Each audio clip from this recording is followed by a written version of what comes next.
More often than not, when I hear people talking about drawing in Adobe Illustrator, there's this reference to a rectangle tool, or a line tool, or an ellipse tool, or something like that. And while those may be drawing tools in Illustrator vernacular, when I think of drawing, I think of brushes. Now, of course, Illustrator has a brush tool. In fact, it actually has two of them. But right out of the box, they may not behave the way that you think they should. So in this tutorial, I'm going to talk about the basics of drawing in Illustrator using your Wacom pen tablet. In most instances, drawing in Illustrator involves creating vector paths and then applying various brushes to those paths based on a desired appearance. You first create the path using any number of tools, such as the aforementioned rectangle tool or line tool, etc. When you use the Paintbrush tool, however, you simultaneously apply a brushstroke as you draw. This method offers a more familiar drawing experience. To draw with the Paintbrush tool, first select the tool from the toolbox, and then choose a brush from the brush panel. Now, if you're familiar with brushes in Photoshop, this panel is going to look a little sparse. But don't worry, the default colorographic brush is the most common brush type for drawing. There are actually 5 brush types in all, including scatter, art, bristle, and pattern, but those are a little bit beyond the scope of our lesson today. Next, simply press your pen to the tablet and draw a stroke across your document. The results are going to look a little boring, kind of like that illustration we drew just a moment ago. That's because there's no variation to your brushstroke, meaning the stroke maintains the same width from the beginning to the end. Using your pressure-sensitive pen, however, you can vary the width of the brushstroke based on how hard you physically press your pen to the tablet. To vary the width of a brushstroke, double-tap on the first colorographic brush in the brush panel. Doing so will reveal the colorographic brush options for that particular brush. Now, change the size parameter from the default fixed position to pressure from the drop-down menu. Next, increase the variation slider to 5. In doing this, you set a smaller brush size based on the lightest touch of your pen to the tablet and a larger brush size based on a heavier touch. Now drawing with the Paintbrush tool and your Wacom pen should yield a more true-to-form brushstroke. Pressing the pen lightly to the tablet produces a thin stroke, while pressing a little bit harder produces a wider stroke. Another consideration is the behavior of the Paintbrush tool itself. You can modify the tool options by double-tapping on the Paintbrush tool in the toolbox.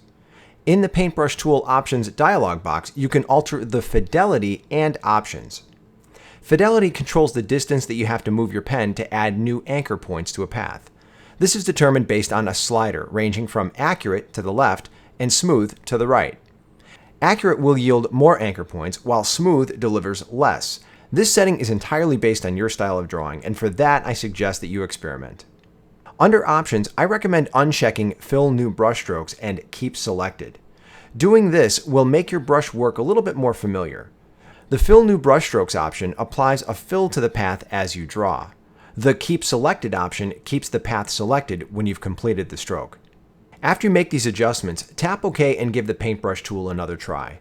Return to these paintbrush options and modify them so that you can see how the behaviors differ with these settings on and off.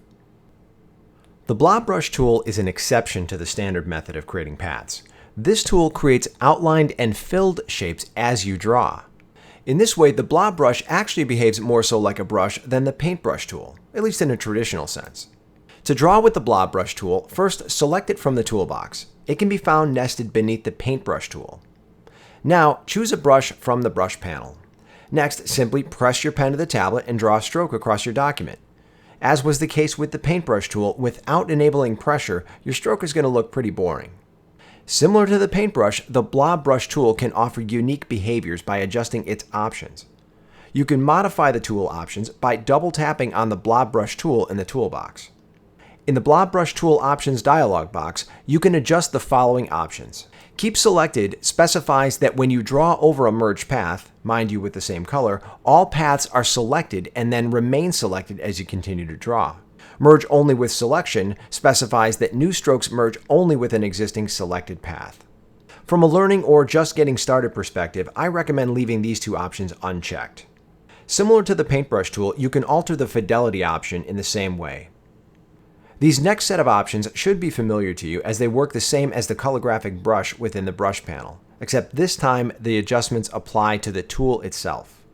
You can adjust the size, angle, and roundness of the Blob Brush's effects through a variety of parameters. In the drop-down menu next to Size, change the setting from Default Fixed to Pressure. Next, increase the variation slider to equal the size of the brush. In doing this, you set a smaller brush size based on the lightest touch of your pen to the tablet and a larger brush size based on a heavier touch. Now, drawing with the Blob Brush Tool and your Wacom pen should yield a more true-to-form brushstroke. Pressing the pen lightly to the tablet produces a thin stroke, while pressing a little bit harder is going to make a wider stroke. A unique feature of the Blob Brush Tool is the ability to increase or decrease the size of the brush using either the left or right bracket keys or the touch ring on your tablet, should you have one. The variation setting that you adjusted in the tool options adjust corresponding to the size of the brush. Again, this makes the tool behave more like a traditional brush. Last but not least, we have the Eraser tool. Now this tool does not have brush in its title, but it does behave like a brush. In fact, it acts just like the Blob Brush. You can adjust the angle, roundness, and size of the eraser using pressure or any number of other controls. So if you have ambitions of actually drawing in Illustrator, give these settings that I recommended a try. You're going to appreciate the ability to turn your sketches into scalable vector drawings with your Wacom pen tablet.